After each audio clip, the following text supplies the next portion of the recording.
Hi everyone, welcome back to another video. This is Raymond with my channel, Arlen the PA. Since it's April, CASPA launched. I wanted to give you guys a quick walkthrough of CASPA and the sections for freshmen or people who are around my age trying to figure everything out. So this is what it's going to be. So when you log into CASPA, you are greeted with this.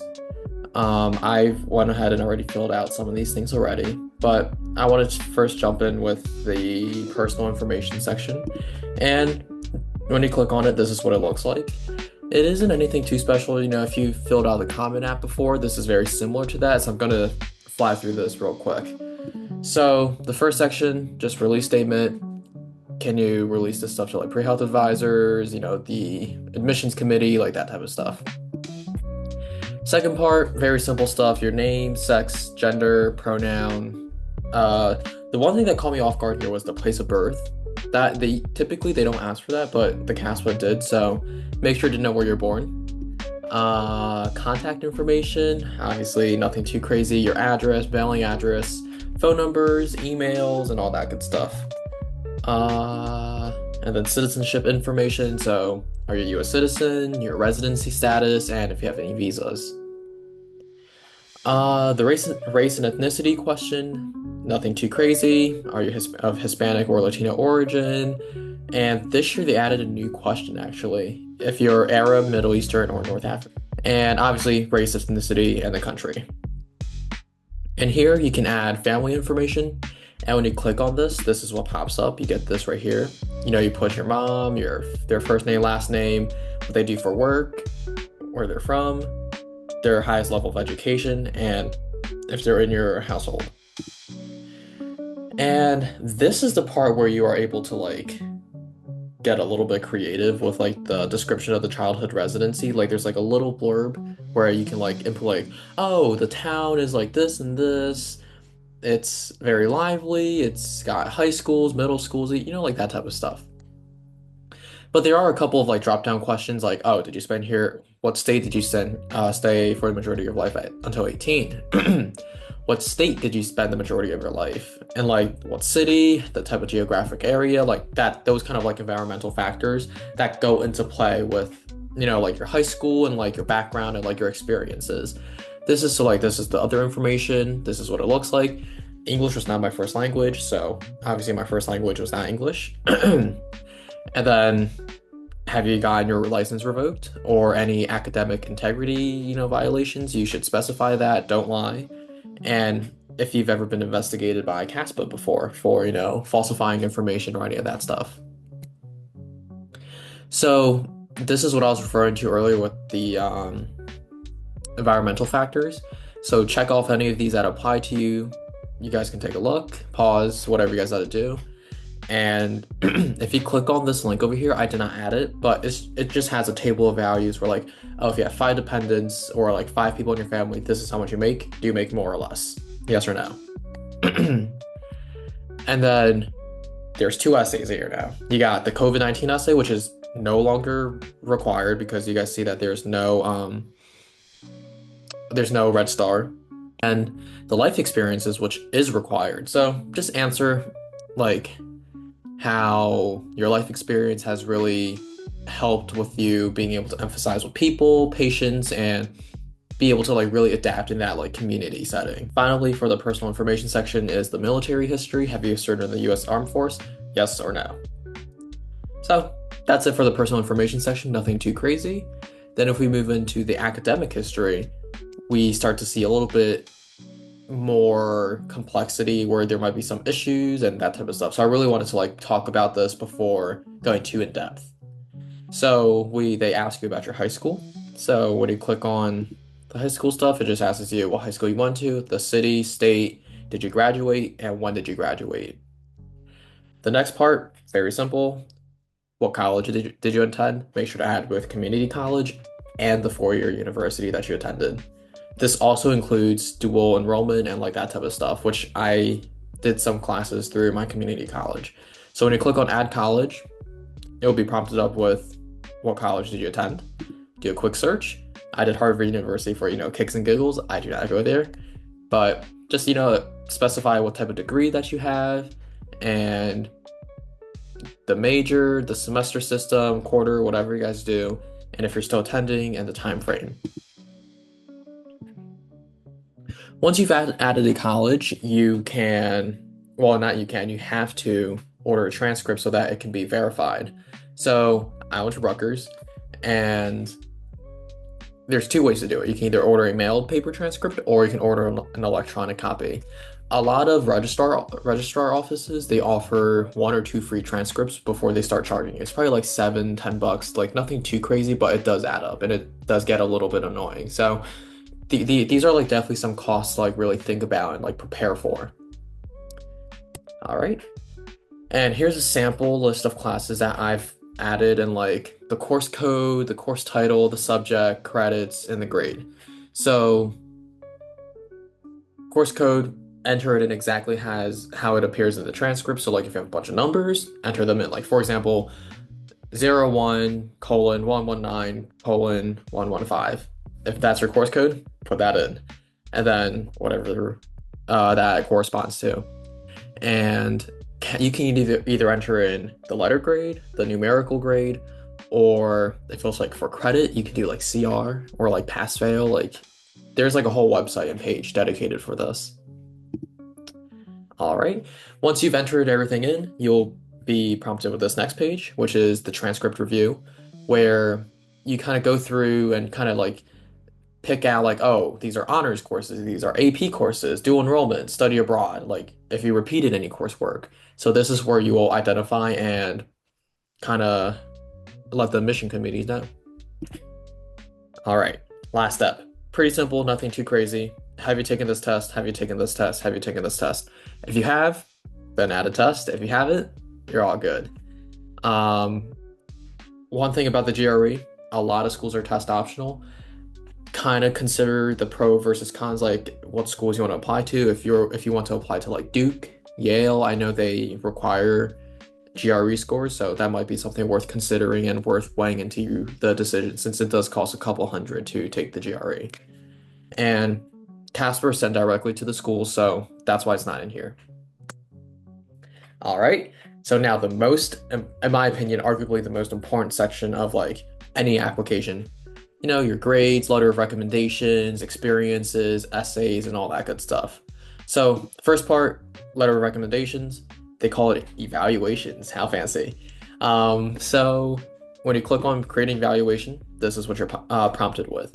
So, you know, write the first, last name, email address, and like a nice personal message to the person that you're going to be sending it to. I would also recommend texting them ahead of time or like when you send the request so that they know and to like expect for it. It's pretty much almost instantaneous. When you request it, they get it immediately. And it's always recommended to waive your right and obviously check these two boxes off as well. And you can submit programs with just 2 letters of recommendation, but it is you can have a max of 5 letters. So something to consider, or like, and like really build your connections and all that type of stuff. All right, here, the part that everyone kind of, you know, really talks about and like kind of focuses on, which, you know, as they should. So I really want to draw to your attention the distinction between healthcare experience and patient care experience. So as you guys can see, healthcare experience, it's kind of like more like less hands off. By the way, I can make a video about like explaining, going more in depth with like how to know if your quality of your patient care experience is of the quality that PA schools want and like examples of them. So if you guys want a video, let me know down in the comments below. Patient care experience, it's typically more hands-on. You're doing more procedural work and it's less like administrative and like cleaning and like that type of stuff. So that's the distinction, which is why scribing does not really count. It is not very popular for PA school. It's definitely great healthcare experience hours, but definitely not recommended for your PCE. And then the rest, you know, there's descriptions here. You got, you know, your extracurriculars, your non-healthcare employment, any research you've done. Although research isn't technically required, but PA schools have become more and more competitive, it might be worth considering to maybe, you know, join a research group, be a research assistant, nothing too crazy. If you hate it, it's okay, it's not required. Teaching experience, in my opinion, is pretty important to have. obviously any leadership, and shadowing. Although schools say that they're, optional or like suggested, I say have a minimum of like 10 hours, I feel like is like a reasonable number.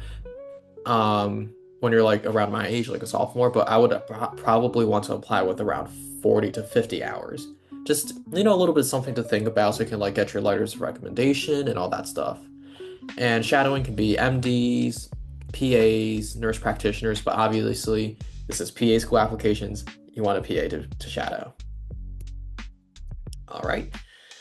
So when you click on like add an experience, there's a drop-down menu that has all the options and you just select whatever. So like PCE, name, address, country, your supervisor, and all that information. And then when you scroll down a little bit, you see this page where you start, if it's current, like part-time, full-time, per diem, like whatever it is, your job title, whether or not you got paid, received academic credit, or volunteer.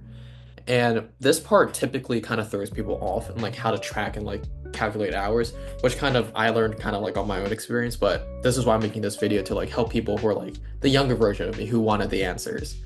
So they want it in terms of weekly hours. So instead of like counting how many weeks you've been there, like from like January until like May, that's like 5 months. So like 5 times 4, like 20 weeks.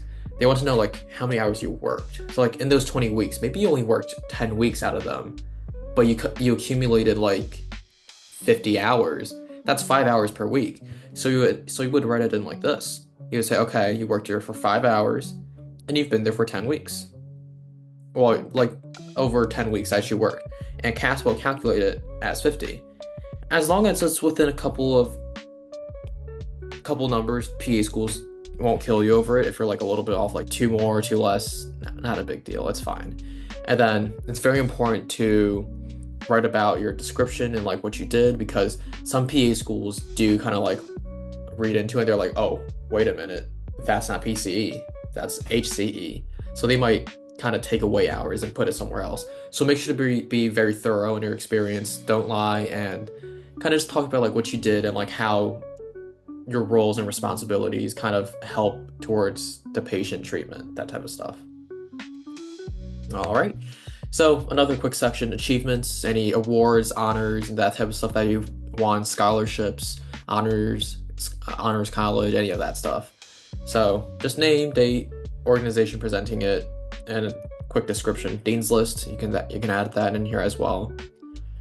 Any licenses and certifications. So if you do research, you typically have a couple, your BLS, your CPR, your maybe your EMT certification, CNA, phlebotomy, that all goes right here.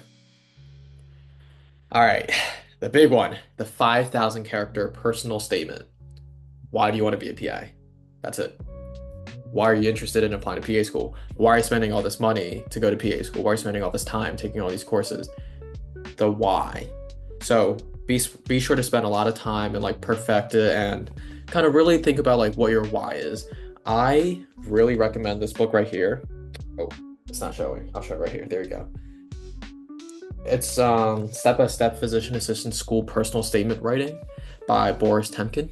Really recommend it. I think it really helped with like the essay writing process for me, at least, and it really helped get my supplemental and my personal statement from here to here. And then memberships, most people typically don't have anything too crazy. If anything, it's like AAPA. I personally don't have any, so that's just something like nice cherry on top. So now we've been through 3 out of the 4 sections. The last part's kind of a little bit more school dependent, which is okay. So I only have 1 school added, which is Rutgers University. And I kind of just wanted to like go through and like show you like how it looks and like what you can kind of expect. So when you first click on it, you'll see this, a bunch of information and words and all that good stuff. And then at the bottom, you should really look into this. When it starts, if it's rolling, where it's located at, the deadline, if there's a secondary, like that type of stuff. All right. And then the next tab over is going to be like supplemental questions. And as you guys can see up here, I left this up here just for you guys to see. Typically, there's a second link for you to pay for the supplemental fee. I know it's a lot of fees. And typically you can expect anywhere from like one to like six like supplements. Nothing too crazy. And here's a couple that like I've gathered from like the school and like the research that I've been like doing. Number one, why do you want to go here? Why this PA program? A strength or a weakness? Explain the profession. Like, see how well you know the profession. Your exposure to PAs. Like, do you work with them? Do you shadow them? Like, what is your exposure? And any amount of community service experience and how that's really like impacted your like outlook on things or like how it's been like really impactful. All right. Some programs have like a document section where like you can submit a letter if your GPA is below a 3.2. A lot of schools will have a minimum GPA. Um, Obviously don't be at the minimum GPA. Like I would try to look into like the average like accepted matriculated student GPA, which is typically around like a 3.5 to like a 3.8. So if you're anywhere between there, you're in good hands. And there's sometimes like prerequisites that they want you to have, so you can kind of just go through and like check off on your transcript like what you have, what you don't have, so that you know like okay, this is a good school for me, this is a bad school for me. Most schools prefer to have like one or two outstanding at most. Obviously, the fewer the better, but like sometimes you're like taking anatomy and that's your last prereq. It's fine.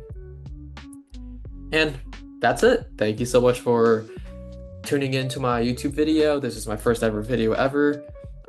Please comment below if you guys want like any more content, any of my own personal application, or just kind of like what I'm doing, what I'm preparing, how I track my stuff. I also plan on some other like unrelated content. So just subscribe, join the journey, see what happens, and have a great one.